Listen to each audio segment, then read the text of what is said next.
In this lecture, I'm going to share with you a strategy used by some of the world's most prolific content creators to generate what seems like an infinite stream of fresh content.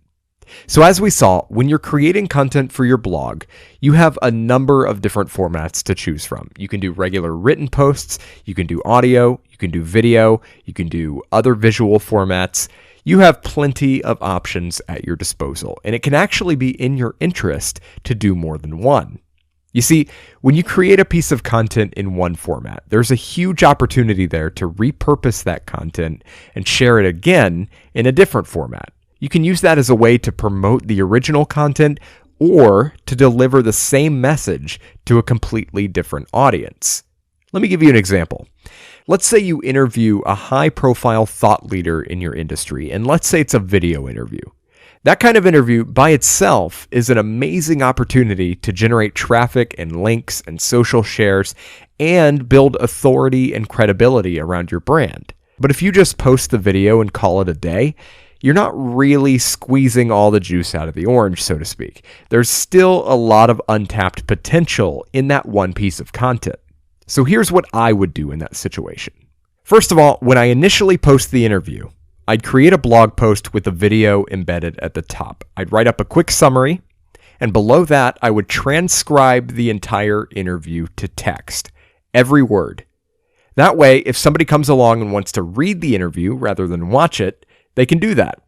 And having that transcript there also helps with search traffic, because search engines are much better at understanding text than video. So that's the initial post. I've already done a lot more than most people would, but I'm not finished. An interview with an influencer can be a great source of social media content. So I'd pull out a few of the most impactful quotes and tweet them out over the next few days, making sure to tag the person and link back to the interview.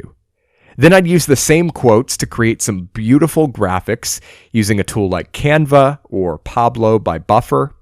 Then I'd post those on Instagram and Facebook, again making sure to tag the person and point people to the original video. I might even make a short highlight reel of some of the best one-liners of the interview and share that on Instagram as well. Then, if I have a podcast, I'd convert the video to audio and release it as a podcast episode. And I'd probably just record an intro and an outro so my listeners understand the context of what they're hearing. But guess what? We're still not done. We can actually go a little bit further and craft another blog post with a headline like "The 3 Most Valuable Lessons I Learned from" whatever the person's name is. Here we're appealing to a slightly different audience, people who may not have time to watch or read an entire long-form interview, but are still interested in getting a condensed version of the main points. Then you can even repurpose that post a little bit, turn it into a podcast episode where you elaborate on what you learned and why it matters, and maybe tweet out bits and pieces of what you learned, make more graphics, and so on. Think about what I just did. I took one video interview and managed to turn it into a dozen or more individual pieces of content. Most people are not willing to do that, which makes it an incredible opportunity to set yourself apart. And it's actually not that hard to do since you're just repurposing existing content rather than creating something entirely new. See if you can work this little trick into your content strategy. It's simple, but very, very powerful.